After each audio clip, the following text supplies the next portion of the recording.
지금 시작하는 강의는 경주용 자동차에 대한 공기역학의 과정이고요. 채팅창 카카오톡에 이렇게 남겨드린 것처럼 오늘 하는 시간은 공기역학 기초에 대한 시간입니다. 그래서 어 유체역학을 A뿔을 맞았다. 그러면은 제 생각에는 굳이 안 들으셔도 될 것 같긴 한데, 그래도 한번 좀 다시 정리하는 개념으로 들으셔도 될 것 같고요. 그렇습니다. 그래서 이 과정은 작년, 실제 22년 11 월부터 시작을 했으니깐요. 한 2년 전에 처음 시작을 한 거죠. 그래서 일단 배경은 국내 대학 자작차 동아리의 공력 성능 관련 기술을 지원을 하고, 우수 학생 선발을 위한 국내 자동차 공력 개발 기반 강화를 하겠다가 목적이고요. 그러니까 좀 좋은 학생, 저희로서는 이제 좀 또 좋은 학생을 뽑기 위해서 좀 양질의 교육이라고 하긴 좀 그럴 수 있지만은, 좀 많이 좀 우리가 공력이라는 거에 대해서 좀 홍보를 한다거나 뭔가를 좀 더 알려주는 그런 거를 하는 거고, 실제로 유럽이나 일본 쪽 포뮬라 SA 경기하는 거를 한번 유튜브로 봤는데, 어 상대적으로 저희보다 윙이나 뭐 그런 것들을 거의 다 장착을 하고 있더라고요. 특히 독일에서 하는 경기는 거의 96%,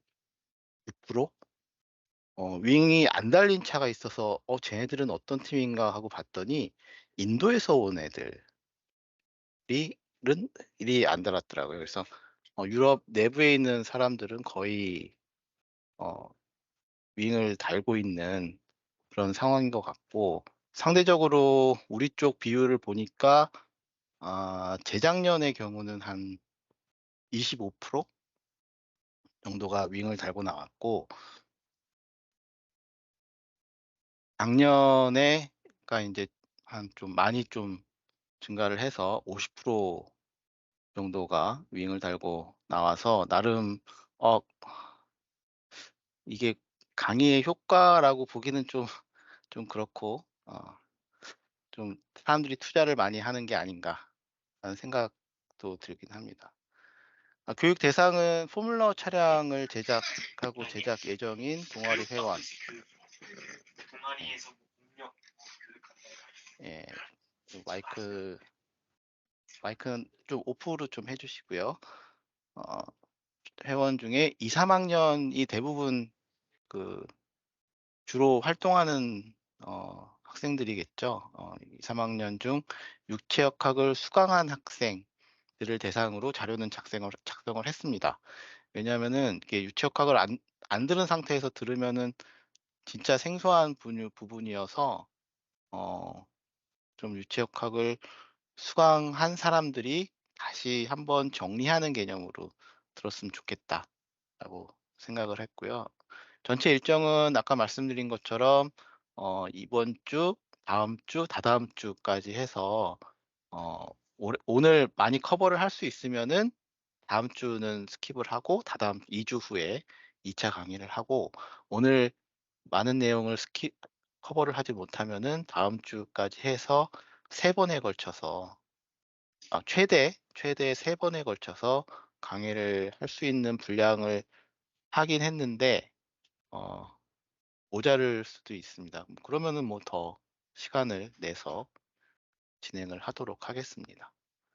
그리고 보면은 보통 8월 경기죠. 8월 경기면은 그전에 한 6월, 뭐 빠른 팀들은 뭐 그전에도 단품이나 뭐 그런 것들을 설계해서 만들었겠지만은, 보통 6 월에서 8월 정도면은 제작이 되는 것 같아요. 그러면 그때쯤 해서, 만약에 저희 회사에 있는 모형 풍동을 사용을 해서 윙에 대한 시험을 한번 해 보고 싶다라는 분들이 있으면은, 뭐 사전에 연락을 주시면은 거기에 대한 지원을 하려고 합니다. 그다음에 어 보면은 작년에도 단톡방을 운영을 했는데, 예, 이거를 작년에도 단톡방을 운영을 했는데 뭐 궁금한 걸 물어보시는 분들이 그렇게 많지는 않았어요. 많지는 않았는데, 올해도 그 채팅룸이 방이나 아니면은 제 개인적인 연락처가 있으실진 모르겠는데, 연락처로 뭐 문의를 주시면은 제가 아는 한도 내에서는 답변을 드리는 그런 Q&A 세션을 계속 운영을 할 예정입니다.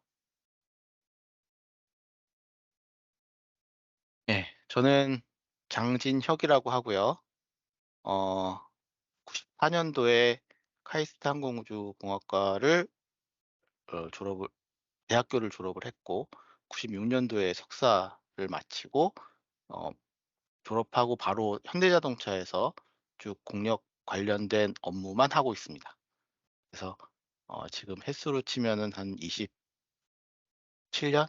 이 그러니까 근데 석사 94 년도부터 했는데, 그때도 풍동 시험을 했기 때문에 공력 관련된 일을 한 거는 전체로 치면은 이제 올해 한 20 년, 30 년이 되는 어 상태고요.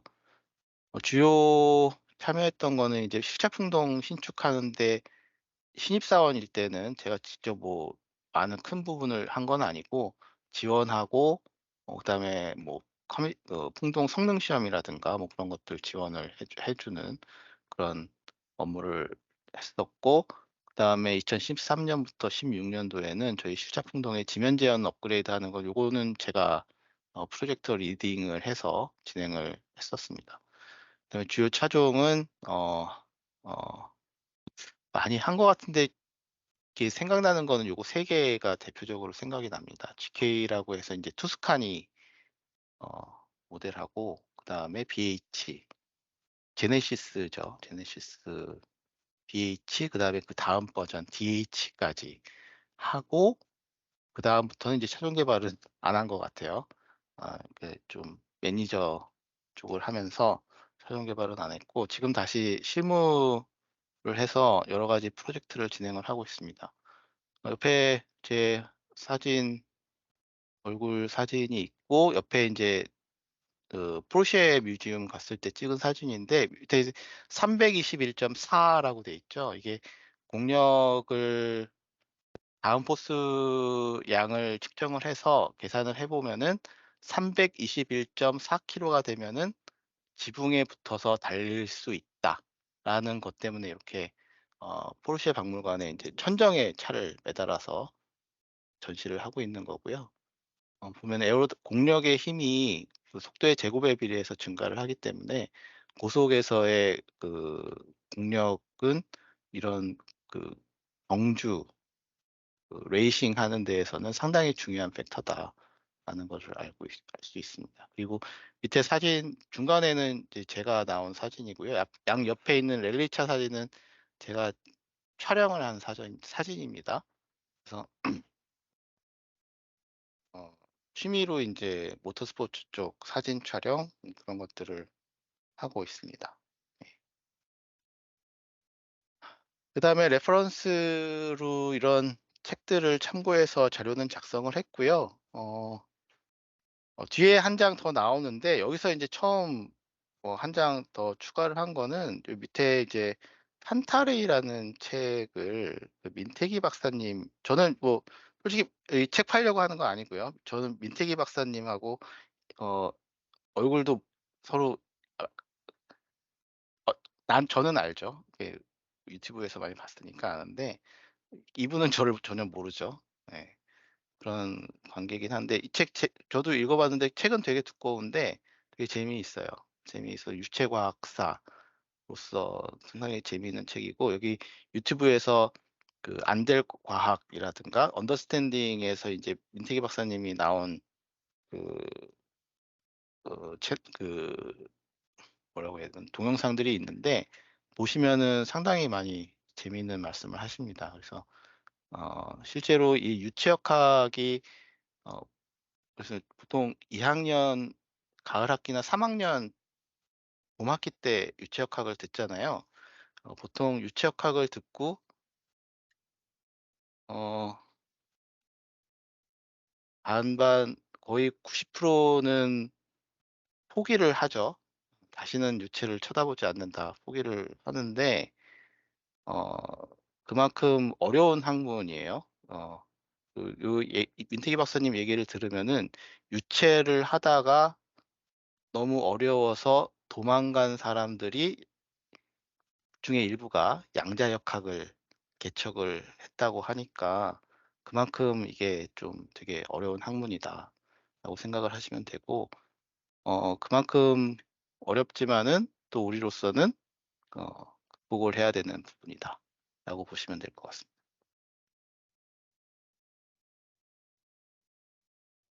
어 콘텐츠를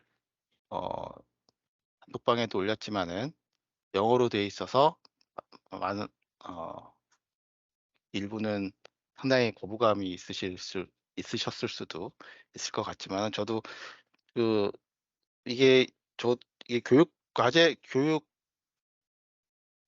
뭐라고 해야 되나요? 그 교육 자료를 만드는데 그래도 해외에서 근무하는 사람들도 있기 때문에 '영어로 만들어 놓을까?' 하고 시작을 했는데, 아마 뒤에 보시면은 점차 한글화 돼 가는 거를 보실 수 있을 겁니다. 그러니까 너무 당황하지 마시고, 순서는 서론부터 시작해서 기본 유체역학의 기본들, 그다음에 인제 공력, 그 힘과 모멘트, 요런 거에 대해서 소개를 하고요.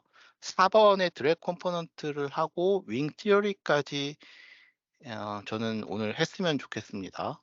했으면 좋겠는데, 여기까지가 인제 윙 티어리까지가 원래 1 차수고, 인제 6 번, 7 번, 6번 그 차량 성능 관련된 것, 그다음에 메저먼트 테크닉, 그다음에 요런 거 비클 다이나믹스 요런 것들이 를 2 차수로 어 분류를 했는데, 실제로 아직 6, 7, 8 번은 교재를 업데이트를 지금 하고 있습니다. 그래서 어 빨리 주말 동안 또 빨리 해야 되는데 어 열심히 좀 해 봐야죠. 어 오늘은 1, 2, 3, 4, 5 번까지 어 수업을 강의를 강 세미나를 진행하는 걸로 하겠습니다. 실제로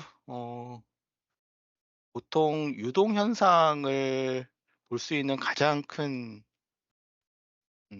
주변에서 가장 잘 볼 수 있는 건 담배 연기죠. 담배 연기 갖고 잘 컨트롤하시는 분은 도너츠도 만들고 이것저것 만드는데, 요즘에는 다들 많은 분들이 이제 전자담배 쪽으로 넘어가고, 그다음에 담배를 또 끊으시는 분들도 많아 가지고 옛날처럼 이런 것들을 볼 수는 없지만은, 그래도 이런 유동 현상의 상당히 기본적인 거를 볼 수 있는 게 이제 담배 연기입니다. 그래서 이제 이 사진에서는 이제 험프리 보가트, 이 이걸 저희 팀에도 배포를 했는데 이 사람이 누군지 모르는 사람들 있더라. 당연히 있겠죠. 예. 제가 요즘 아이돌이 누군지 모르듯이 옛날 배우고요. 이런 담배 연기에서 상당히 좀 어 뭐라고 해야 되나요?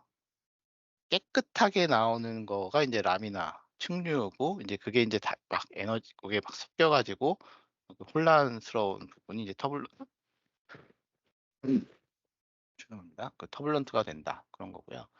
어 골프공은 아마 유체역학 시간이나 여러 공기역학 시간에도 많이 아마 얘기를 들으셨던 부분일 겁니다. 그래서 어 표면이 거칠지 않은, 솔직히 이제 라미나가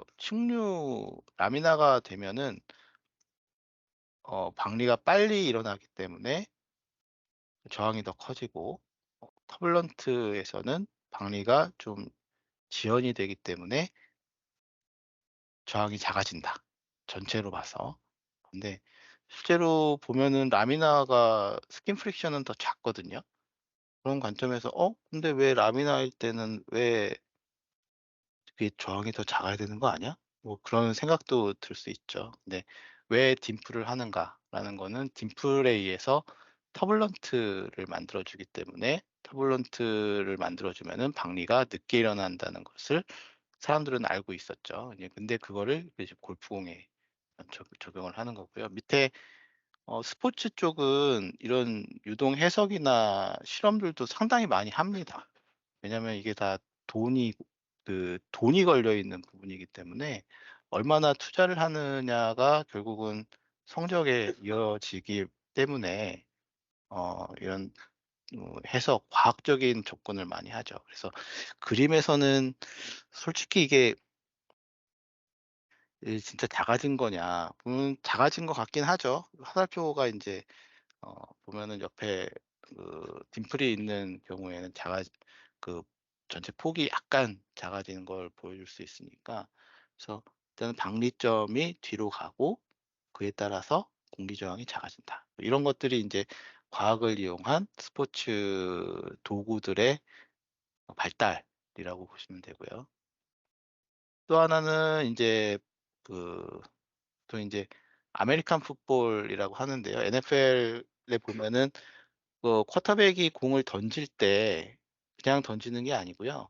공에 스핀을 줍니다. 공에 스핀을 주는 이유가 이제 어떻게 보면은 총에 이제 강선을 만들어서 총알이 회전을 하게 만드는 것과 같습니다. 그래서 이렇게 그 총알이 가면서 이제 회전을 하게 되면은 어떤 현상이 발생하냐면은 보통 이렇게 회전을 안 하고 가면은 여러분 그 호날두의 무회전 킥 그런 거 잘 아시죠? 무회전 킥을 왜 막기 어려우냐 보면은 아니면 야구에서 너클볼 이런 것들을 보시면은 되게 예측하기가 힘들죠. 뭐냐면은 그 방향이 인제 되게 불규칙적으로 막 가기 때문에 예측하기가 힘든 궤적으로 날아가게 됩니다. 그게 인제 이게 스핀을 하게 되면은 그 유동에 의해서 안정적인 음 궤적을 보여주기 때문에 이런 쿼터백이 공을 던질 때 아니면은 총알로 총을 쏠 때 이런 데는 우리가 원하는 곳으로 가야 되는 그런 어 궤적을 그려야 되기 때문에 이런 인위적으로 회전을 시키는 그런 거라고 볼 수 있 그런 거라고 보시면 될 것 같습니다. 그다음에가 인제 야구에서 커브볼이라든가 축구에서 바나나 킥이라고 하죠. 공이 회전 손흥민 존이라고도 있죠. 손흥민이 페널티 박스 약간 좌측 우측 여기서 인제 골대를 향해서 차면은 약간 처음 찬 궤적은 시작하는 궤적은 골대를 벗어나는 궤적이었지만은 여기 인제 회전을 해서 골대 안으로 빨려 들어가는 것 같은 그런 킥을 한다거나 하는 게 결국은 이것도 인제 마그누스 이펙트라고 해서 물체를 회전을 시키면은 진행 방향의 수직으로 인제 힘이 작용하는 거를 마그누스라는 사람이 1800 년대에 발견을 해서 논문을 썼고요. 이게 결국은 어 이 1900 년대에 어 양력 이론, 리프트 티어리까지 연결이 되는 아주 중요한 발견이라고 보시면 될 것 같습니다. 그래서 이게 다 사람들은 다 알고는 있었지만은 이게 왜 그런지 그리고 그걸 이제 수학적으로 규명을 하고 하는 것 작업들이 거의 다 보면은 1800 년대, 1900 년대 초 요때 다 되었다고 보시면 될 것 같아요. 그다음에가 인제 어 날개 없는 선풍기. 다이슨에서 만든 이제 어 뭐라고 해야 되나 이름이 있었던 것 같 멀 예 멀티플라이어죠. 에어 다이슨 에어 멀티플라이어가 뜻이 이렇게 곱하는 거잖아요. 이렇게 곱한다는 게 뭐냐면은 어 그러면은 얘는 바 바람을 만들어내는 게 없냐? 하나도 없냐? 있습니다. 있는데 동그란 데가 아니고 밑에 이제 몸체에 약간 컴프레서가 있죠. 컴프레서가 있어서 이렇게 걔가 이제 바람을 만들어서 그 링 안으로 쏴 주면은 이게 밖에 있는 바람을 그 인듀스드 이렇게 유도해서 이제 끌고 압력 차이에서 끌고 오는 그런 과정을 거칩니다. 그래서 이 아마 내용 이렇게 쭉 읽어 보시면은 어떻게 유도되는지 그런 거를 알 수 있을 것 같고요. 이렇게 결국은 이제 공기를 어 배 공기의 양을 배가시킨다 해서 멀티플라이어라고 얘기를 하고요. 그다음에 인제 사이클론 집진기. 이거는 어 우리 진공 청소기도 이런 거 이용해서 하는 게 있고요. 크게는 인제 그 실제로 인제 상당히 어 먼지가 많이 섞인 공기가 인제 밖으로 바로 배출되지 않고 일정 부분의 먼지를 필터로 걸러 줘야 되는데 그 필터 먼지가 많은 거를 그대로 필터에 집어넣으면은 필터가 금방 막히기 때문에 이런 어 더스트 콜렉 사이클론 현상을 이용해서 큰 것들은 이미 밑으로 그냥 다 빼내고 나머지 상당히 좀 조그만 조그만 뭐 더스트들 미세 입자들만 필터로 인제 최종 필터로 걸러서 '깨끗한 공기를 밖으로 내보내겠다.'라는 게 인제 이런 더스트 콜렉터의 목적이고요. 이게 회전 현상을 이용한 거고요. 회전을 하면서 어 무거운 먼지나 뭐 그런 것들은 벽을 따라서 이렇게 밑으로 떨어지게 되고 나머지 공기는 다시 가운데를 통해서 위로 올라가서 인제 밖으로 배출되는 그런 구조를 가지고 있습니다. 그다음에 마지 요거는 솔직히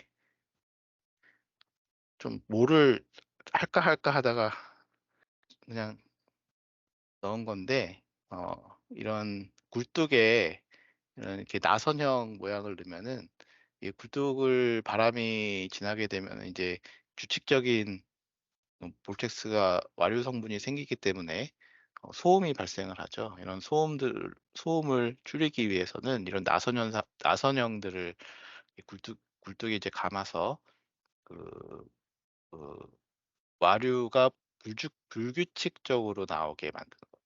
그러니까 실제로 규칙적이라는 거는 일정한 주파수를 가지고 있다는 거고 일정한 주파수가 어 우리의 귀에는 상당히 거슬리는 소리로 들리기 때문에 그런 것들을 막는 역할을 합니다.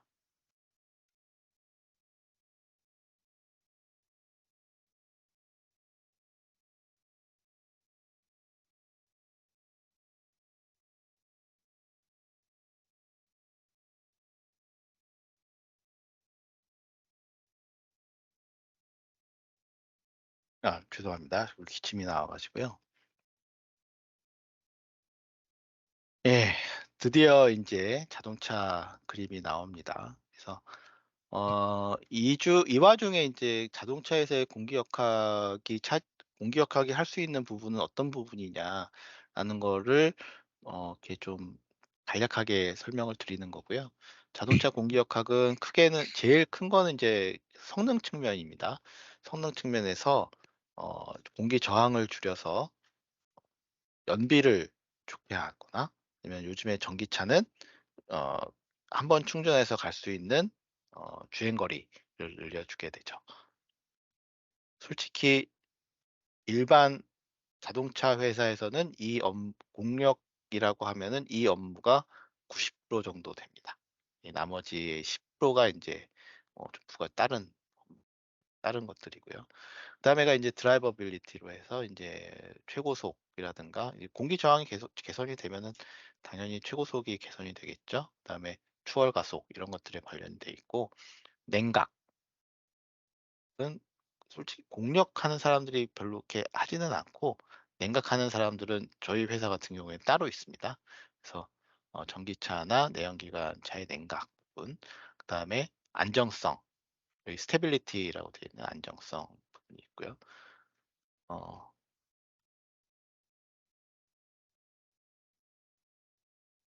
스테빌리티 안정성이라는 부분이 있고요. 이거는 이제 고속 주행할 때 얼마나 이제 안정적으로 똑바로 달릴 수 있냐라는 거가 있고, 또 하나는 이제 옆에서 바람이 불었을 때 얼마나 민감하지 않게 얘가 반응을 하느냐, 그런 게 있고요.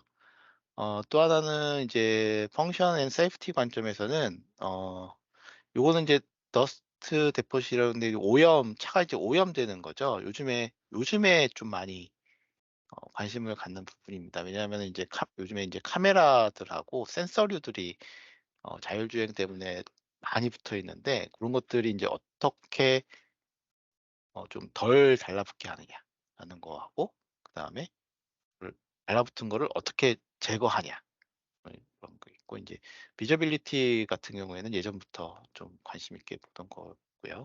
와이퍼. 고 컴포트 측면에서는 이제 에어 컨디셔닝이나 윈드 노이즈 버페팅이 있고, 에어 컨디셔닝은 실내에서 쾌적성이죠. 그런 게 있고요. 그다음에 바람 소리 있고, 버페팅이면 이제 어떻게 보면 이제 차도 옆에 이제 컴포넌트 로드하고 비슷한데, 컴포넌트 로드라는 거는 이제 각 부품에 이제 얼마나 바람의 힘이 걸리느냐인데, 이거에 의해서 부품들이 떨릴 수도 있습니다. 이게 실제로 저희가 보통 저희 우리나라는 이제 100km 정도가 고속도로 최고속인데, 한 300km, 250에서 300km 정도 달리면은 또 다른 차에서 이제 많은 현상들이 나온다고 합니다. 이거는 이제 포르쉐 애들이 얘기하는 거고요. 예, 우리도 이제 저희 차도 많이 성능이 좋아져서 그 속도대에서의 어떤 현상이 나오는가를 저희도 이제 요즘에는 관심 있게 쳐다보고 있습니다.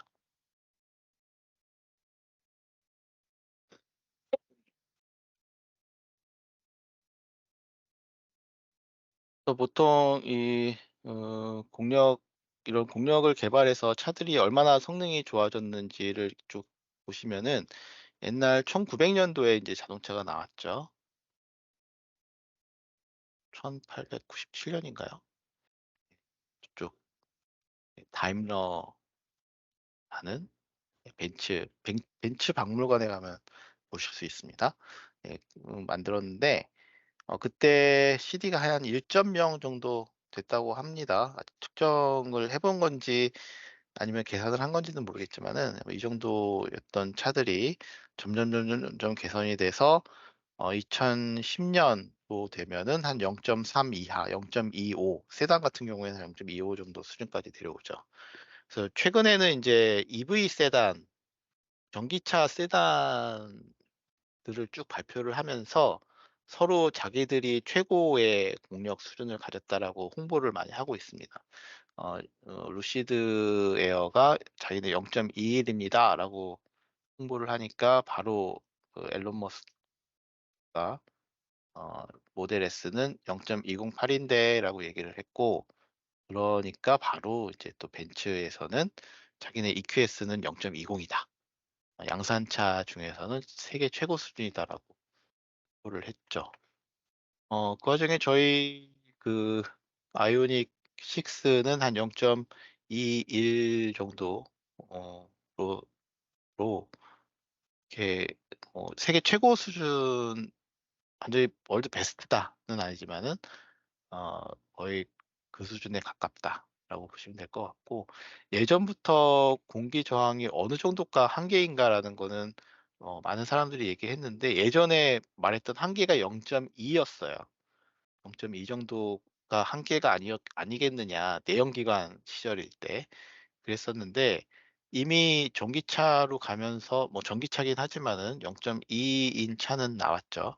그리고 지금 보면은, 여기 밑에 보시면은 뭐 예전에 XL1 이런 거는 약간 컨셉카로 나온 거여서 약간 좀 그렇긴 한데, 뭐 벤츠 IAA, 뭐 인텔리전트 에어로다이나믹, 뭐 그런 차입니다. 그 뒤에 막 가변하는 것들이 있어서 0.19에서 0.25 정도 CD를 보여주고, 벤츠에서는 자기네들은 에피션시에 올인하겠다라고 보여준 게 이제 EQXX죠. 0.17 이라고 발표를 했고요. 라이트이어라는 거는 약간 약간 솔라카 쪽에 가까운 차입니다. 그래서 루프하고 뒷유리 쪽을 다 솔라 패널로 덮었고요. 어 이 회사의 CEO도 그 월드 솔라 챌린지인가요? 그 호주에서 열리는 거기 나갔던 팀의 팀장이었어요. 그래서 고 팀들이 모여서 만든 차인데 요거 요게 인제 0.17 정도 된다. 이렇게 홍보를 하고 있습니다. 그래서 많은 회사들이 공기 저항을 개선하기 위해서 노력하고 있다. 라고 생각을 하시면 될 것 같습니다. 아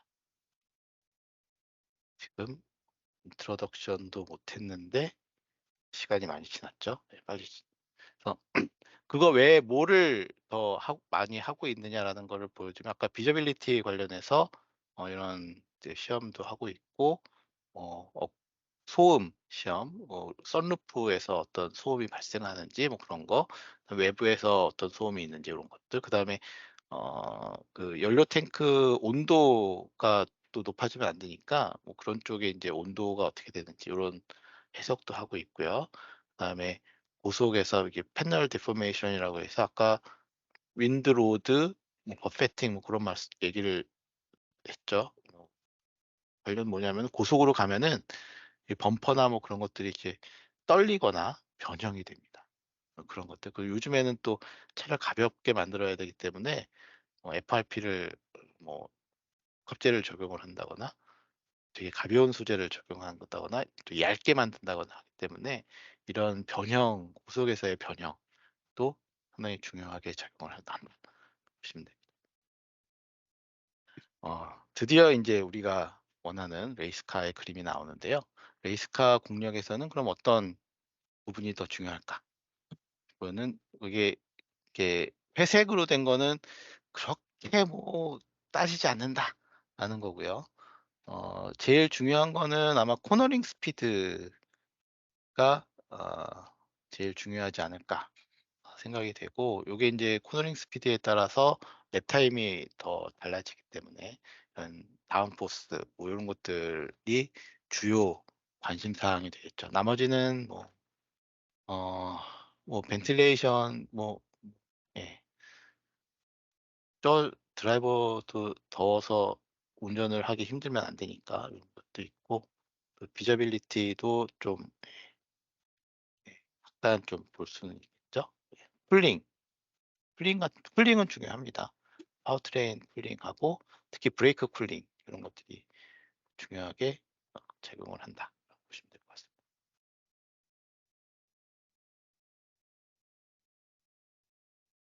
그다음에 이런 다양한 형태에서의 레이스 카들이 있기 때문에 각각을 인제 어떻게 또 접근하는 방법이 약간씩은 틀립니다. 포뮬라 같은 경우에는 인제 오픈 휠이고, 보통은 인제 대부분의 다운포스는 프론트하고 리어의 인버티드 윙에서 만들어내고, 그다음에 인제 바디의 형상 그거에 의해서 다운포스를 만들어냅니다. 그래서 이런 것들은 실제 양산차들하고는 약간 거리가 있죠. 양산차에서는 어 날개를 다룰 일이 거의 없습니다.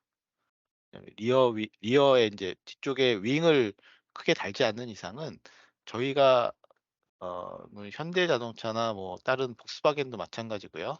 그쪽에 다니는 양산차 개발하는 사람들이 '날개 모양에 관심을 가질 일은 별로 없다.'라고 보시면 되는데, 경중차들은 세계에선 약간 좀 다르죠. 그래서 여기서 마지막에도 날개 이론에 대해서 설명을 드리는 거고요. 그다음에 LMP 인제 르망 프로토에서는 인제 그 바퀴를 덮게 돼 있죠. 그러니 이제 바퀴를 오픈하는 거하고 덮는 거하고의 공력 차이가 상당히 큽니다. 고런 거에서 인제 차이를 볼 수 있고, 르망은 또 특이한 부분은 이제 리어 윙이라든가 언더바디 쪽에 규정을 상당히 심하게 가져가고 있어요. 예전에 몇 번 사고도 나고 뭐 그런 부분이 있기 때문에 그런 것들을 어 차를 만드는 사람 마음대로 하지 못하게 합니다. 그래서 그런 것들이 다 정해져 있다라고 보시면 되고, GT카 같은 경우는 일정 부분 양산에도 관련이 있는 부분인데요. 이 부분 이제 언더바디를 어떻게 다루느냐, 그다음에 윙, 프론트 범퍼, 쿨링 이런 쪽을 어떻게 하느냐라는 게 좀 관건이 될 수 있을 것 같고, 솔직히 랠리카 같은 경우는 이제 오프로드 위주로 어 움직이기 때문에 '아 이게 뭐 공략이 중요하겠어?'라고 보실 수도 있는데, 어 또 다른 세계가 있습니다. 요거는 인제 약간 오프로드를, 그 랠리카도 오프로드 달리는 게 있고 그냥 포장도로를 달리는 게 있거든요. 그 그라벨하고 이제 타막이라고 하는데, 비포장 도로를 달릴 때는 드리프트 주행을 많이 합니다. 왜냐면 자세를 차의 자세를 이렇게 컨트롤하는 기법 중에 인제 드리프트를 하게 되는데, 어 의 얘기로는 140 킬로로 드리프트를 한다고 해요. 그러니까 140 킬로에서 차가 옆으로 움직일 때 공력이 어떻게 되냐라는 게 또 여기서는 관심사다라고 보시면 될 것 같고요. 솔라카는 뭐 당연히 제일 적은 CD 값을 갖는 게 중요하겠죠.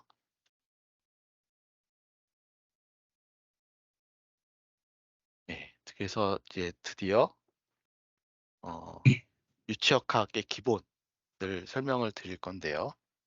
어 예, 큰일 났습니다 지금 빨리 안 나가서. 아 순서는 이제 압력에 대해 설명을 드리고, 부차원수, 그다음에 어 그냥 기본식들, 그다음에 경계층, 방리, 그런 것들에 대해서 설명을 드리겠습니다. 압력이라는 거는 단위 면적당 가해지는 힘이죠. 그래서 이게 압력이 크다라고 할 때 힘은 작은데 가해지는 면적이 작다. 그런 경우에도 압력은 큰 겁니다. 마치 스케이트의 날처럼 작은 작은 면적에 이렇게 체중이 걸릴 때는 상당히 압력이 세게 걸린다고 보시면 돼요. 또 칼날을 생각하시면 될 것 같고요. 또 뭐 힘이 크더라도 가해지는 면적이 커지면은 압력은 작을 수 있죠.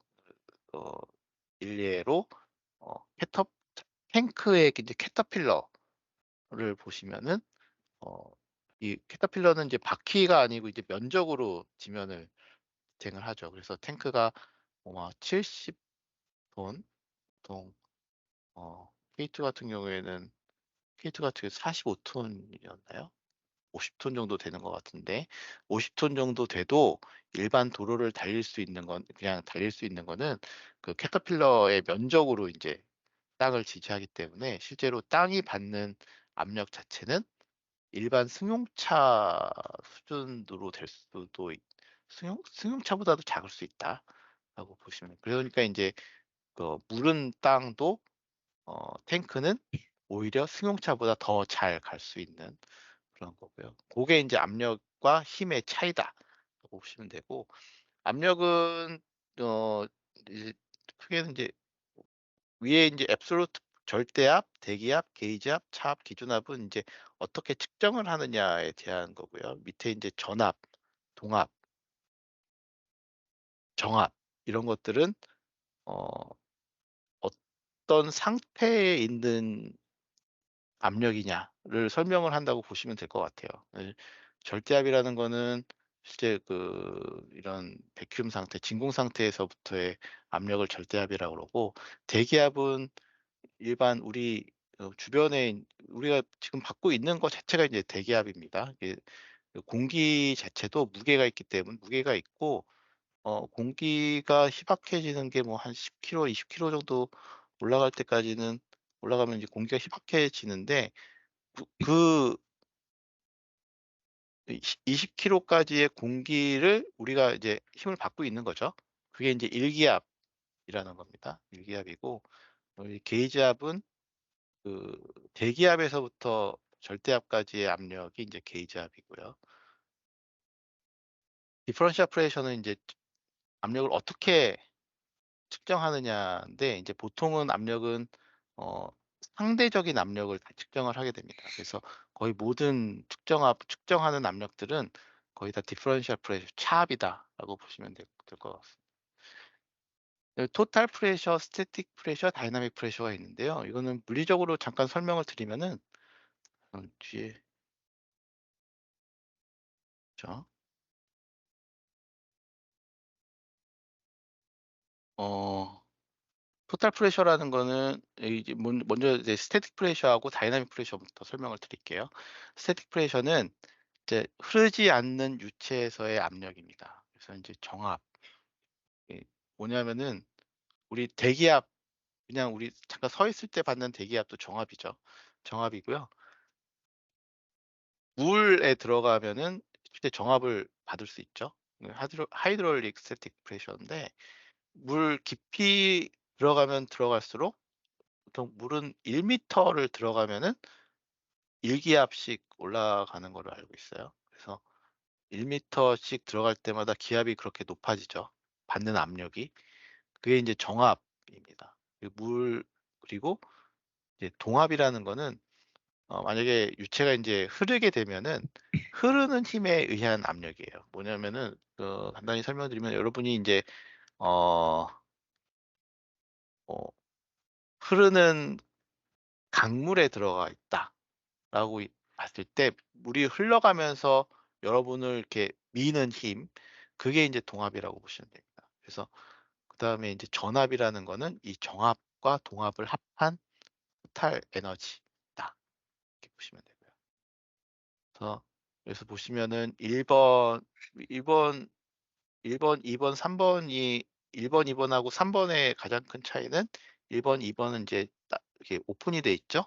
오픈이 되어 있는 건 대기압과의 인제 차이라고 보시면 되는 거고, 1 번이 정 저 정압이고요. 2 번이 토탈 프레셔 전압이 되겠고요. 3 번이 이게 이게 전압하고 정압하고의 차이죠.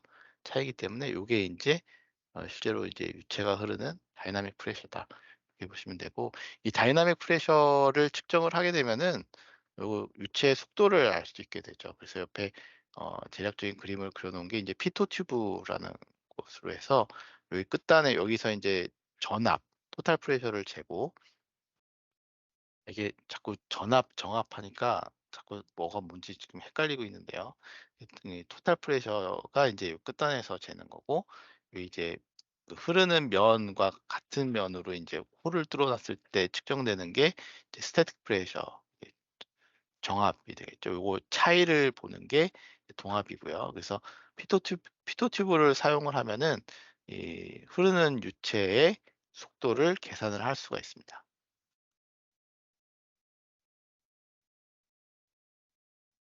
그다음에 인제 압력 구배인데요. 압력 구배는 인제 압력이 변화하는 것을 말합니다. 그래서 보면은 인제 favorable pressure gradient라고 해서 보통 유체는 압력이 높은 곳에서 낮은 곳으로 흘러갑니다. 그게 자연스러운 거죠. 높게 고기압에서 저기압으로. 보시면 인제 기압도 같은 거 보실 때도 고기압이 있고 저기압이 있으면은 바람의 방향은 고기압에서 저기압 쪽으로 흘러간다라고 어 고등학교 통합과학 책에 보시면은 나옵니다. 예. 나오고요.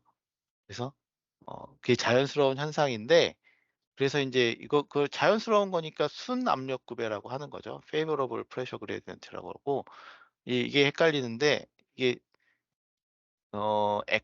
진행 방향의 압력은 낮아지는 거잖아요. 그래서 이거는 음수가 네거티브 값이 됩니다. 그래서 어떻게 보면 favorable pressure gradient인데 네거티브 pressure gradient고요. 그다음에 인제 실제로 흐르는데 압력은 높아져. 그런 경우는 어 뭔가 좀 부자연스러운 현상이 발생을 하는 거죠. 그래서 부자연스러운 현상이 발생하기 때문에 보시면은 adverse pressure gradient에서는 박리점이 생깁니다. 예. 유동이 표면을 따라가지 못하고 이렇게 떨어져 나가는 현상이 발생을 하죠. 앞에 골프공에서도 말씀드렸다시피. 그런 게 생기기 때문에 이런 경우에 이제 애드버스 프레셔 그레디언트 역압력 구되고요. 이때는 진행 방향으로 압력은 높아지기 때문에 약 양의 값을 갖죠. 플러스 값을 갖고 플러스 값을 가져서 이제 포지티브 프레셔 그레디언트 보시면 되겠습니다.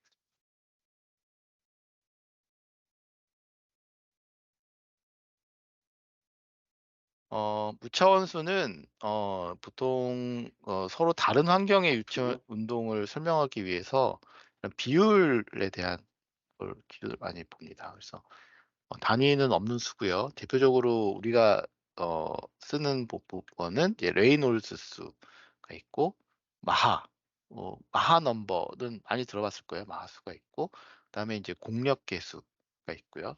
공력 계수는 이제 학력 계수, 뭐 양력 계수, 뭐 횡력 계수 뭐 이런 것들이 다양하게 있죠.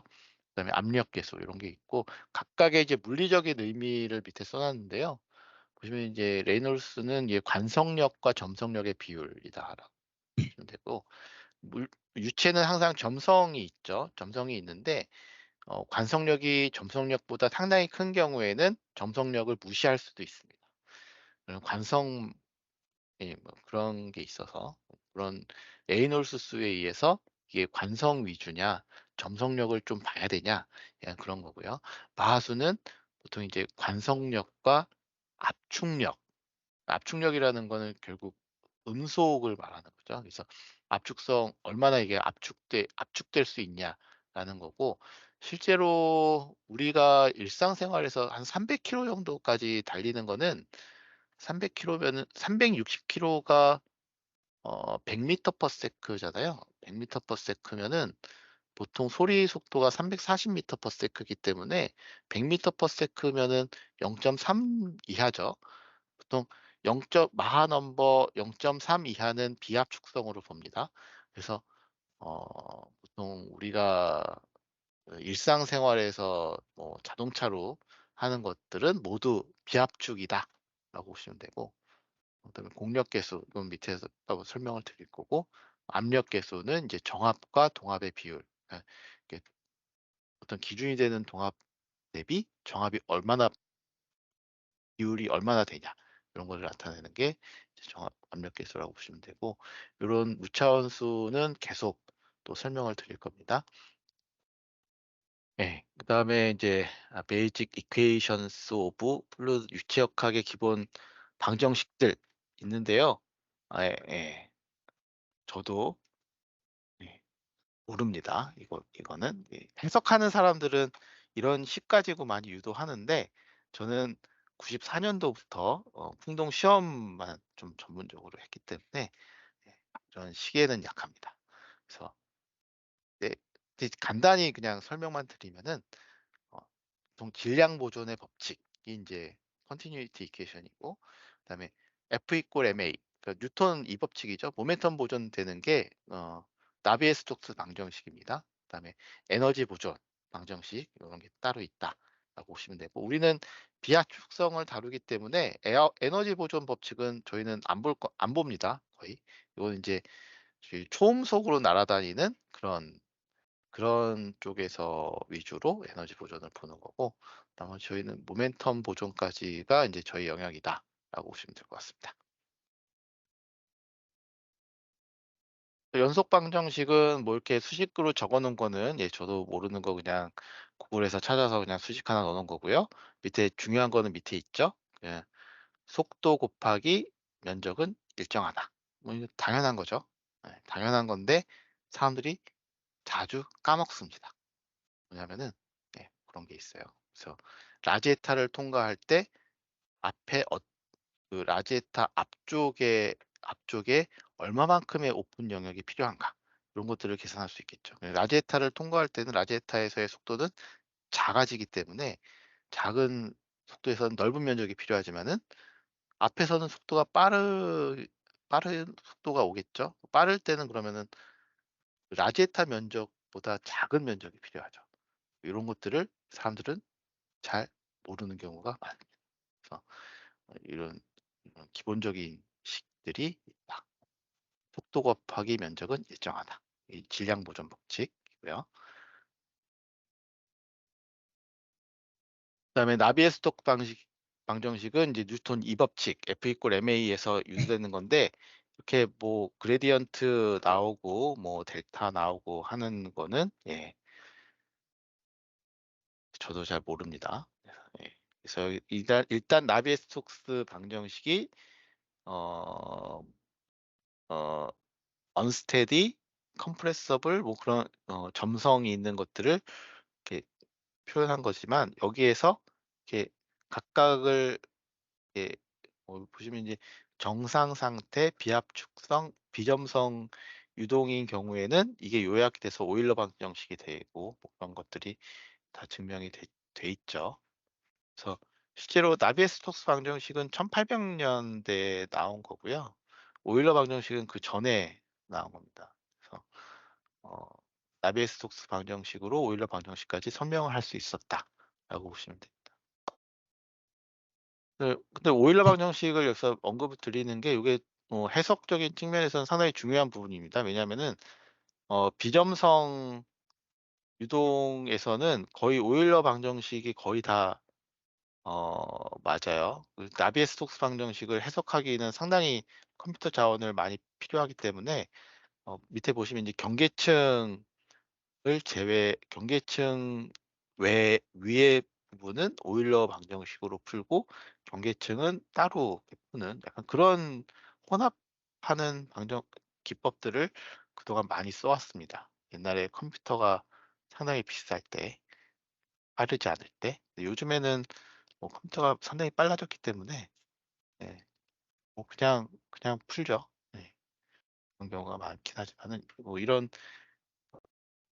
자원이 한정돼 있을 때는 여러 가지 꼼수를 많이 썼다라고 보시면 될 것 같습니다.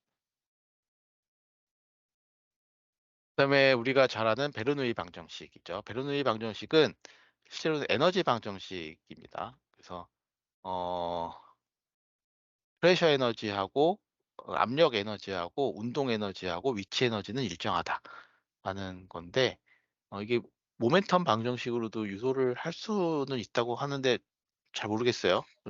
그런 식들을 유도해 본 적이 없어서 모르겠지만은, 일단 어 그 압력 정압, 정압 플러스 2분의 1 로브 제곱, 이게 동압 성분입니다. 동압하고 거기에 의한 위치 에너지는 일정하다라는 거고, 보통 이렇게 공기의 경우는 뭐 아주 뭐 1000m 이상 갑자기 올라가지 않는 이상은 공기에 의한 위치 에너지는 거의 없다라고 보기 때문에, 뭐 100m 왔다 갔다 하는 데에서는 거의 무시해도 된다라고 보기 때문에, 요걸 무시하면은 어 압력 플러스 2분의 1 로브의 제곱은 일정하다라는 게 이제 베르노이 방정식이죠. 그래서 위에 이제 어 연속 방정식하고 이런 베르누이 방정식을 이용해서 유체의 압력 변화, 속도 변화 같은 것들을 계산을 할 수가 있는 거겠죠.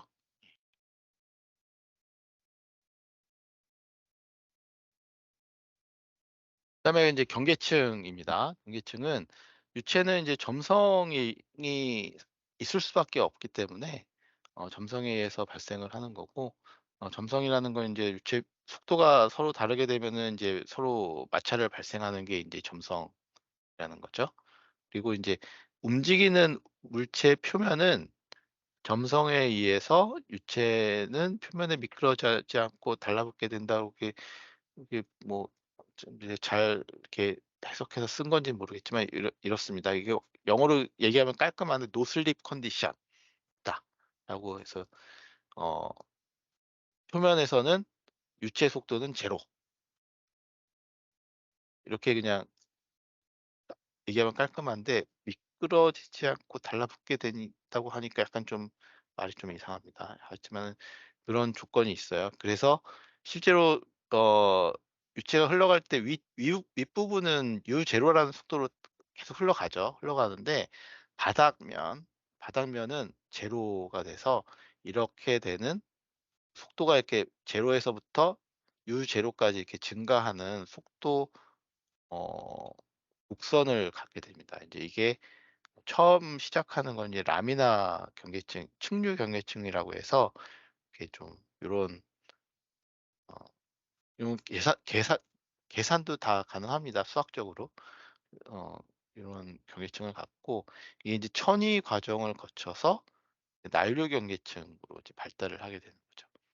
그래서 경계층에서의 특징은 경계층 내에서는 압력 변화는 없다. 압력 변화가 없는 게 어떤 방향으로 없는 거냐면은 수직 방향으로 없는 겁니다. 요거 헷갈리기 쉬운데 진행 방향으로는 압력 변화가 어떻게든 있는 거예요. 있는 건데 요 위아래 방향 Y 방향으로는 압력은 안 변한다라는 게 경계층 이론의 중요한 이론 중에 하나입니다. 그래서 이거를 이용해 해서 이제 표면 압력이라든가 뭐 그런 것들도 우리가 계산할 수 있는 거죠.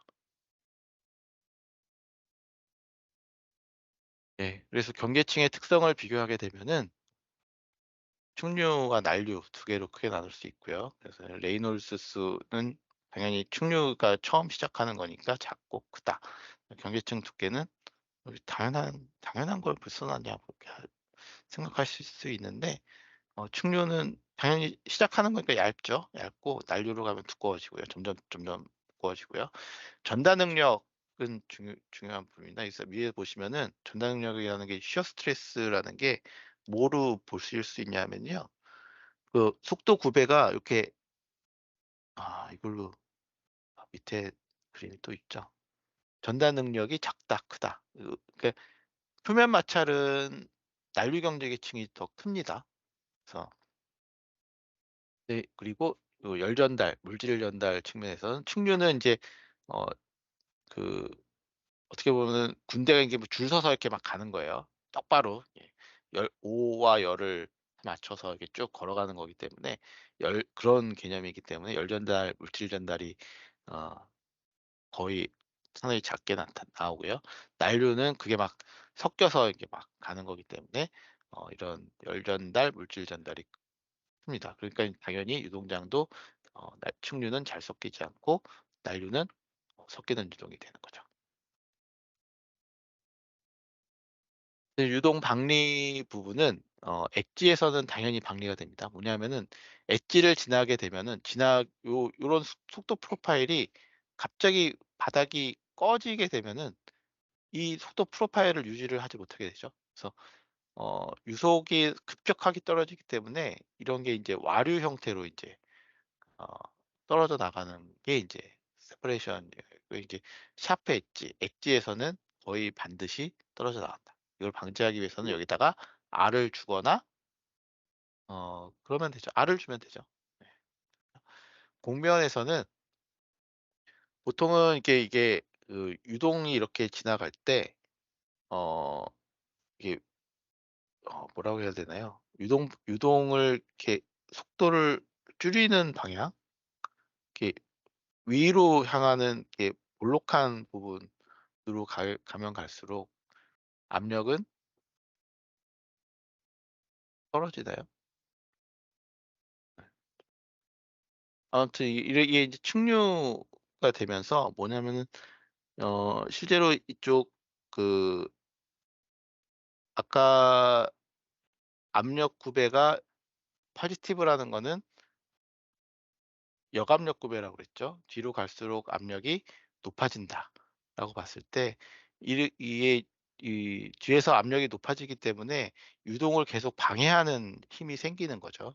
그래서 밑에 보시면은 바닥에서 여기 그 알파 W라고 월에서 인제 그 벽면에서 속도의 그 기울기 요 기울기를 나타내는 거를 쭉 보시면은 이게 점점 알파 W가 커지겠죠.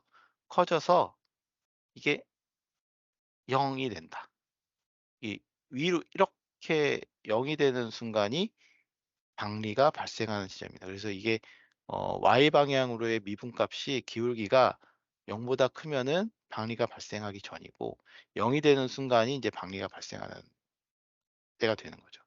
이게 0 보다 작으면은 박리가 발생하는 하고 나서는 0 보다 작게 되는 그런 거고요. 이게 아까 말씀드렸다시피 "난류에서 왜 방리가 빨리 되냐?"라는 거를 설명을 드릴 수 있는 부분인데요. 보시면은 이게 인제 대표적인 난류 경계층의 속도 프로파일이고, 네, 뒤에도 있고,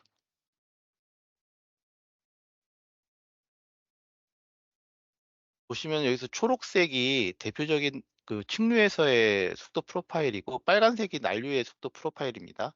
보시면은 어 측류에서의 속도 구배가 이거보다 이 Y 방향 기준으로는 더 작죠. 그래서 이 지점에서 점점 알파 W, 요게 인제 알파 W가 될 건데, 알파 W가 증가하는 방향으로 갈 거니까 측류가 시작점이 더 안 좋은 부분부터 시작을 하게 되는 거예요. 측류 난류보다. 난류는 약간 더 바닥에서부터 이렇게 수직으로 가게 되니까 약간은 더 강건한, 박리에 좀 더 강건한 지점부터 시작을 한다.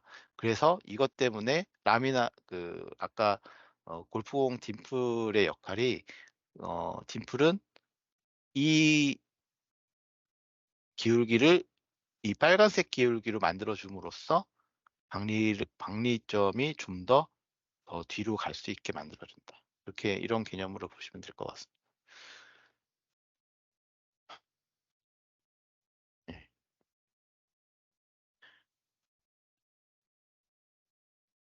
그다음에가 인제 대표적인 이제 자동차 표면 압력이다라고 보시면 될 것 같고, 보시면은 앞쪽은 이제 정체점이 나타나서 정체점에서의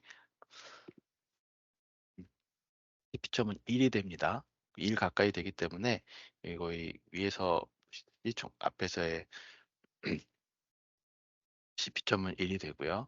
그다음에 그 뒤로 가면서 정압이 확 속도가 확 증가하면서 압력은 뚝 떨어지게 되죠. 떨어졌다가 이쪽 어 와이퍼 있는 쪽에서의 압력이 다시 속도가 줄어들면서 높아졌다가 어 그 앞유리와 이제 루프를 지나면서 다시 압력이 점점 어 떨어지는 그런 곡선을 가지는 게 대표적이라고 보시면 됩니다.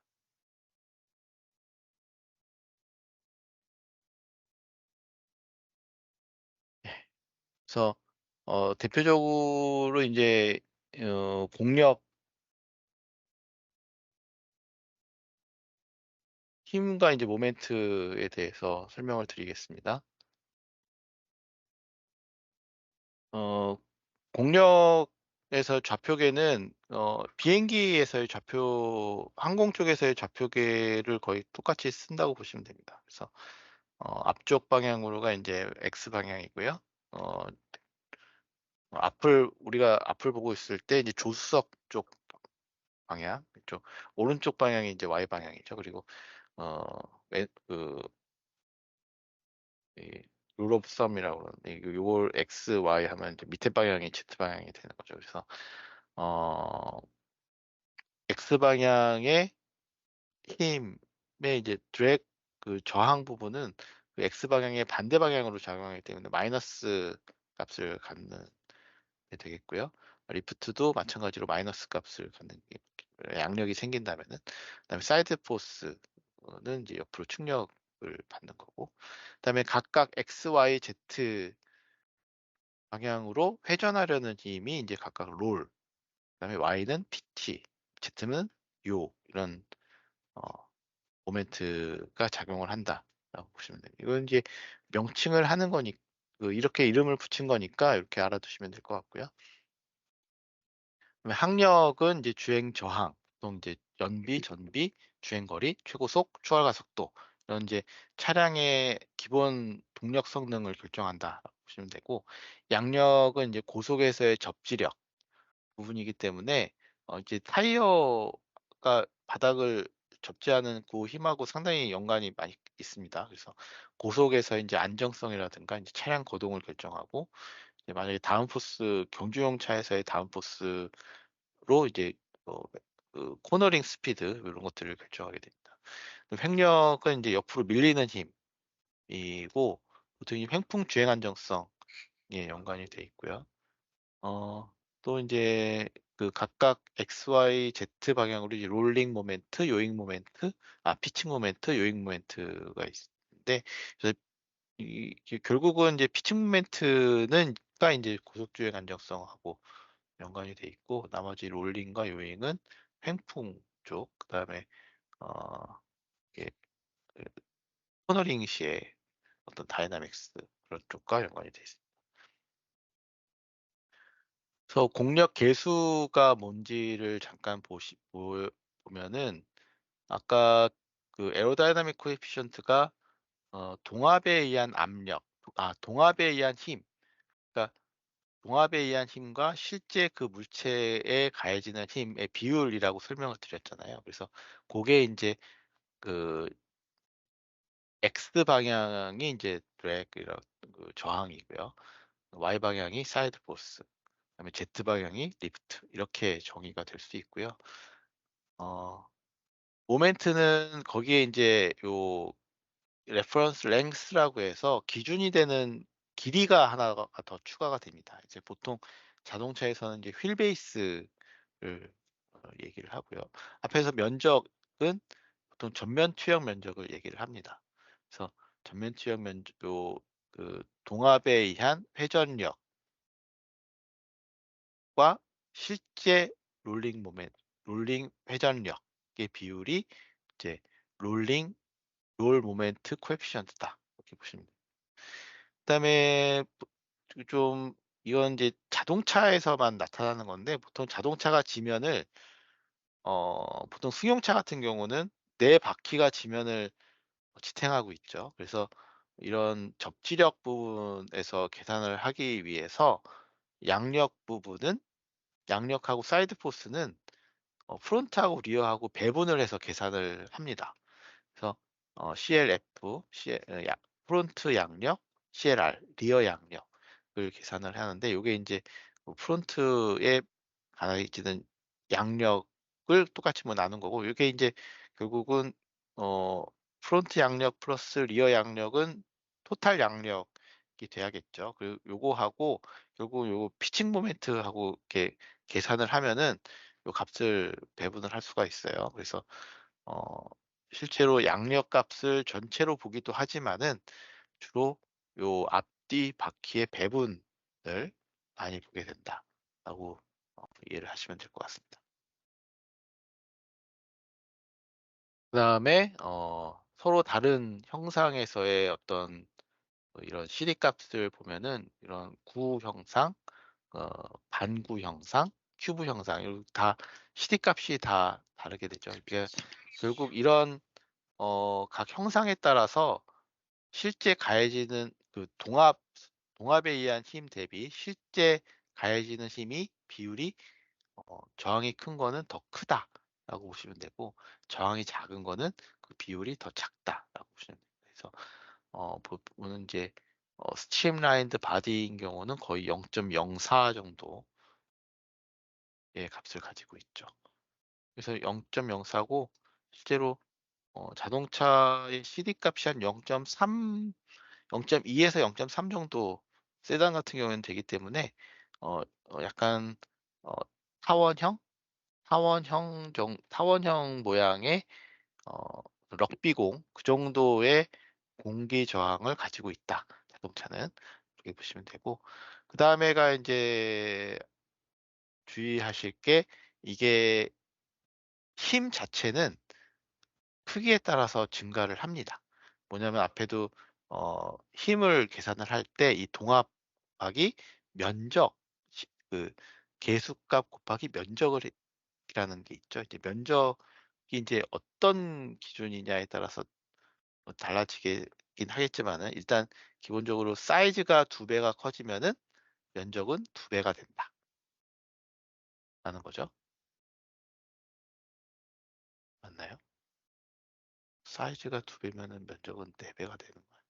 뭐 3 차원인 경우에는 뭐 네 배가 되겠지만은, 2 차원인 경우에는 일단은 두 배가 된다라고 보시면 되고, 그래서 일단 면적이 크면은 저항은 커진다, 비례해서. 이렇게 보시면 될 것 같습니다. 그다음에 뭐 요거는 이 배포해 자료를 배포해 드렸으니까 한번 쭉 보시면 될 것 같아요. 각 세그먼트별로 어떤 수준의 CD 값을 가지고 있느냐라는 거고, 옆에 요 부분은 인제 옆에 보시면 CD 값이고요. 옆에는 CL 값이니까 어 보통 스포츠 세그먼트는 CL 값이 상당히 낮게 구성이 돼 있다. 이렇게 이런 거죠. 그리고 한편으로는 스포츠 세그먼트가 우리는 공기 저항이 되게 좋을 거라고 생각을 하는데 의외로 큰 차들도 많다. 실제 제일 작은 세그먼트는 C 세그먼트에서 뭐 작게 나타나더라. 이런 거고요. SUV로 가면은 당연히 CD 값도 커지고 CL 값도 커진다. 아, 그죠. 이런 것들을 한번 보시면은 '아 대충 이 정도 되는구나.'라고 보시면 되고, 스포츠 세그먼트는 아마 베리에이션이 상당히 많아서 양력 값도 마이너스 0.2 에서부터 플러스 0.2 까지 돼 있다라고 보시면 될 것 같습니다. 그다음에 연도별로 이렇게 쭉 그려 본 건데요. 보시면은 크게 차이가 없어 보이지만은 어떻게 보면은 이때는 뭐 이게 약간씩 달라서 그랬지만 91년 대비해서는 점차적으로 CD 값은 낮아지는 경향으로 보고 있긴 하다. 예 라는 거를 보여주는 겁니다. 그래서 어 저희 회사뿐만이 아니고 세계 모든 OEM들이 공기 저항을 줄이는 투자를 상당히 많이 하고 있습니다. 그래서 옛날 거보다는 요즘 게 어 상당히 공기 저항 측면에서 상당히 좋아지고 있다 보시면 되고, 그 뒤에 사례가 벤츠, BMW, 아우디의 사례를 보더라도 점점 좋아진다. 계속. 까지는 모르겠어요. 어디까지 실제로 우리가 뭐 한계점이 한 0.2 정도 될 거다라고 보기 때문에 0.2 수준에서 이렇게 수렴되지 않을까 생각은 되지만은 상당히 많이 떨어뜨리고 있다. 그다음에 드랙 컴포넌트, 그 저항은 이제 어떤 저항들이 있느냐, 어떤 성분이 있느냐라는 거를 설명을 드리는 건데, 압력 저항은 이제 압력 저항하고 이제 표면 마찰 저항, 그다음에 냉각 저항 뭐 이런 것들로 이제 차량은 구성이 돼 있고, 보통 자동차의 경우에는 요 도표를 보시듯이 75%가 압력 저항입니다.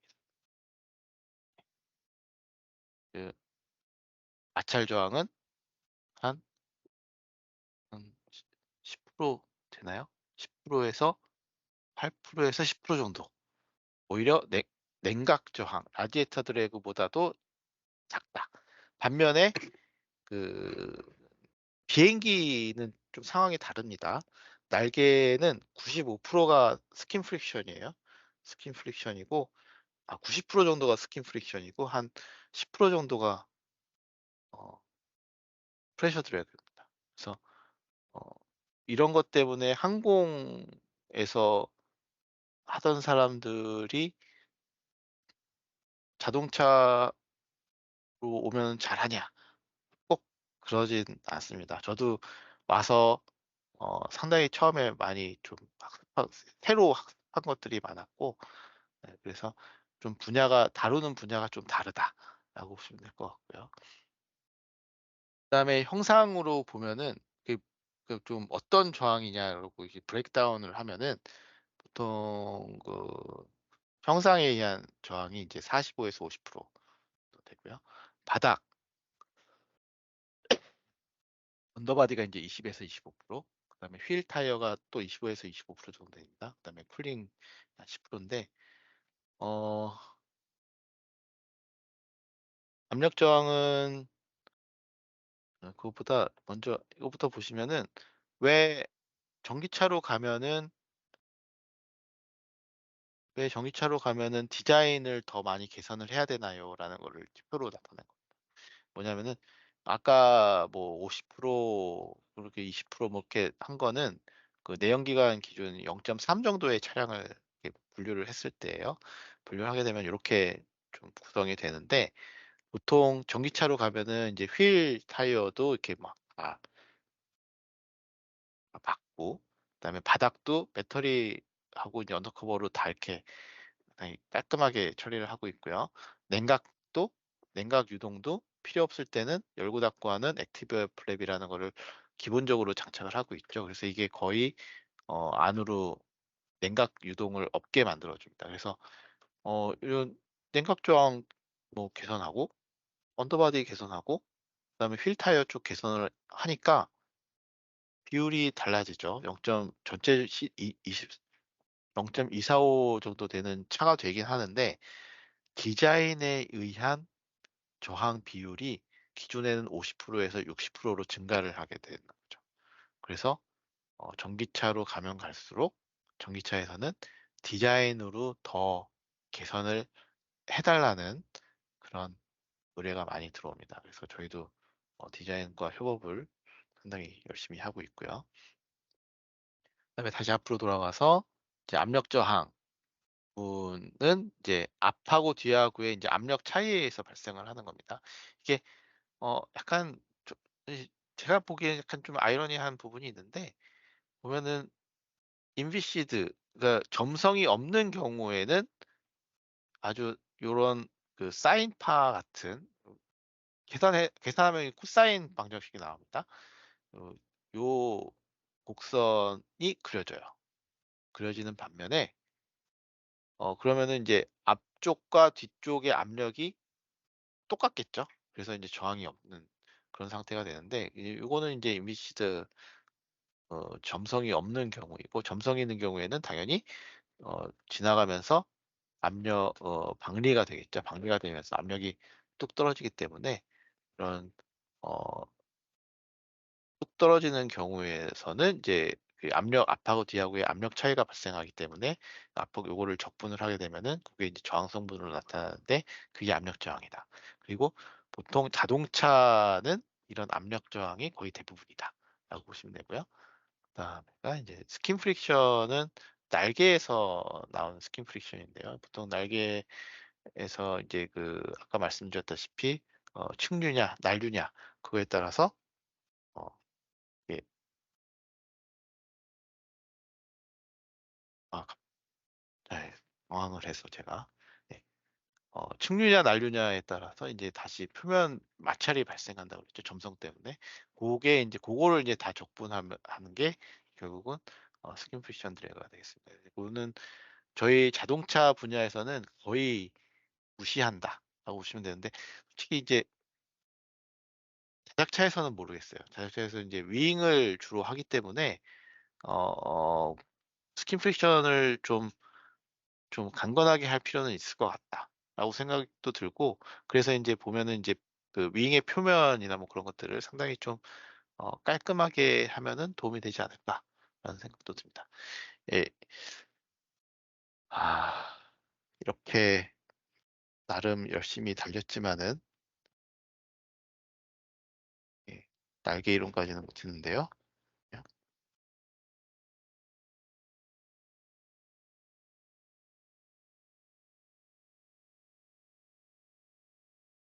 오늘은 여기까지 해야 될 것 같아요. 왜냐하면 오늘 제가 이거 더 하면은 제가 집에 가는 버스를 못 합니다. 그래서 이거 오늘은 강의는 여기까지 하고, 아마 윙을 못 다뤘기 때문에 다음 주 목요일에도 5시 반에 다시 강의실을 개설을 하겠습니다. 그때는 요거 플러스 더 이렇게 뭐 날개 이론 플러스 뭐 더 추가 알파를 더 할 예정이고요. 어, 예. 혹시 질문 있으면은 채팅장을 좀 채팅창을 이용해서 질문을 하셔도 될 것 같습니다. 7시까지 질문을 받겠습니다.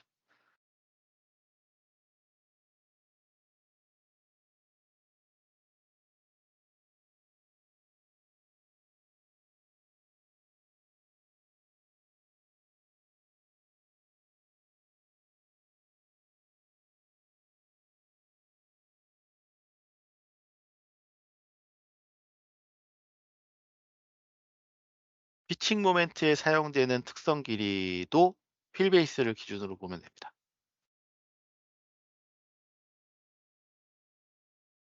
이게 특성 이게 보통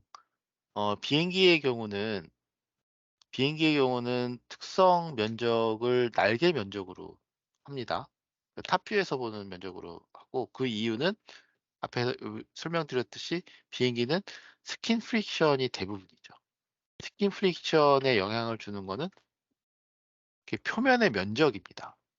그래서 보통 이게 비행기 쪽하고 자동차 쪽하고 약간 다른 부분인데, 비행기는 어, 위에서 봤을 때 그 날개 면적을 기준으로 특성 어, 길이를 하고요. 보통 어, 이 특성 길이라는 거는 우리가 기준을 어떻게 잡으면 돼요. 뭐냐면은 보통 날개도 탑뷰에서 면적이 넓으면은 뒤에서 봤을 때 정면 취업 면적도 면적이 크기 나름 크게 돼요. 그래서 약간 더 비례하게 돼 있는데, 직관적으로 보기 위해서 자동차는 앞에서 봤을 때 면적을 기준으로 우리가 계산을 하고요. 비행기 같은 경우는 위에서 봤을 때 표면 면적, 요거를 기준으로 합니다. 뭐냐면 말씀드렸다시피 자동차는 압력 저항이 대부분이기 때문에 압력 저항을 가장 잘 볼 수 있는 앞에서 봤을 때 전면 투영 면적이라고 하는데, 앞에서 봤을 때 면적, 비행기는 어, 마찰 저항이 대부분이기 때문에 날개 자체의 표면 면적을 볼 수 있는 것을 특성 길이로 한다. 그다음에 이 특성 길이 자체도 그 특성을 잘 나타낼 수 있는 걸 기준으로 하기 때문에, 아마 날개는 3차원 날개의 경우에는 스팬 윙 스팬을 기준으로 아마, 아닌가? 어, 코드랭스를 기준으로 하나요? 아마 그렇게 할 수도 있어요. 네.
그 받음각에 의한 저항이라는 게 어떤 건지 제가 잘 이해가 안 되는데요.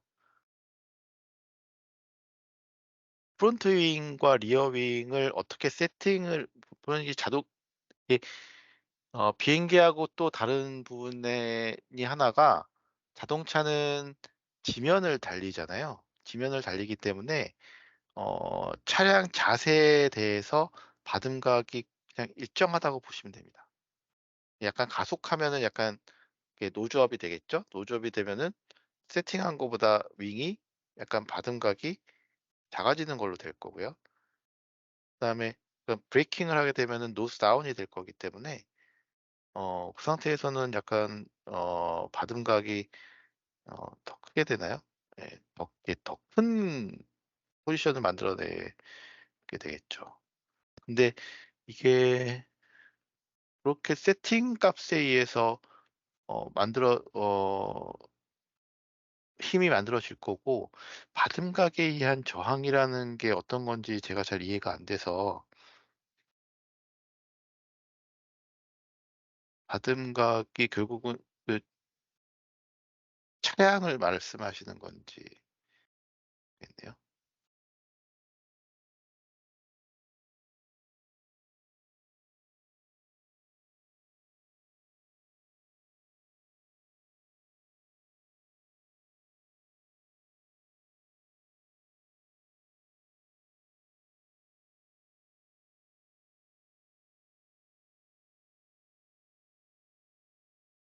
예.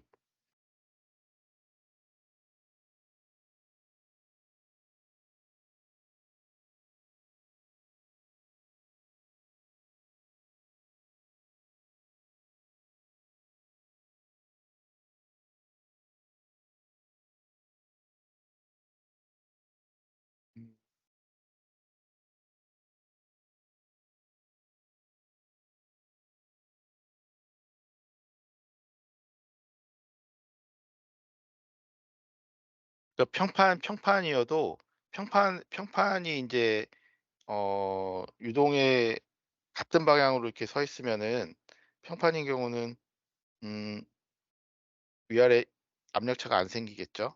안 생기는데 요게 인제 약간 받음각이 있으면은 자연스럽게 여기서 위아래 압력차가 아 생겨서 다운 포스를 만들어낼 수 있는 거죠. 예. 이게 그거는 인제 기본적인 윙 시어리 뒤에 보시면 아마 제가 뭐 배포해 드린 자료 보시면은 뭐 어떤 앵글 오브 어택이 있게 되면은 기본적으로 그 회전하려는 유동 성분이 생기기 때문에 그거에 의해서 양력이 나타난다라고 보시면 될 것 같습니다.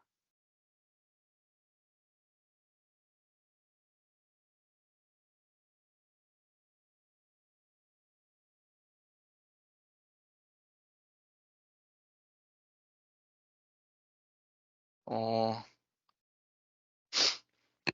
실제로 그 여러 논문을 보면은 해석했거나 뭐 시험을 한지는 모르겠는데 값들이 나오는 것들은 있어요. 값들이 나오는 건 있는데 그 목표를 그러면은 뭐를 가지고 목표를 할 거냐. 그거는 솔직히 저는 솔직히 자작차 경험은 없기 때문에 설명을 드리기는 어려울 것 같아요. 근데 뭐냐면은 '이렇게 하면은 얼마만큼 좋아지겠다.'라는 거는 계산을 할 수 있겠죠. 뭐냐면 윙을 달아서 내가 양력을 얼마만큼 만들어 냈다. 근데 윙을 단다는 것 자체가 중량을 또 덧붙이는 거기 때문에 근데 또 중량을 덧붙이면은 저속 구간에서는 또 접지력은 좋아집니다. 네. 그래서 어 이런 어떤 디바이스를 붙였을 때 안 붙였을 때보다 얼마나 더 좋아질지라는 거는 말씀드릴 수 있어요. 쉽게 뭐 근데 이거를 절대값으로 얼마를 해야 되냐. 약간 이거는 조금 레이싱 업계에서는 약간 다른 문제인 것 같습니다. 보통 레이싱 업계에서는 자기 타겟을 주는 경우는 그렇게 많지 않아요. 얼마만큼 자기가 개선을 했느냐가 더 중요하지 '나 어디까지 할 거야.'라는 거는 존재하지 않죠. 왜냐하면은 그거보다 더 할 수 있는데 안 하면 또 그것도 안 되잖아요. 그래서 보통 '얼마나 개선을 했느냐가 중요하다.' 예. 진짜 죄송한데 저도 네 집에 가야 돼서 7시 5분 차를 제가 못 하면은 예 집에 가는데 좀 애로사항이 생깁니다. 그래서 오늘 강의는 이걸로 마칠 거고요. 혹시 추가적인 질문 사항이 있거나 문의 사항이 있으시면은 채팅방 이용해 주시면 될 것 같고요.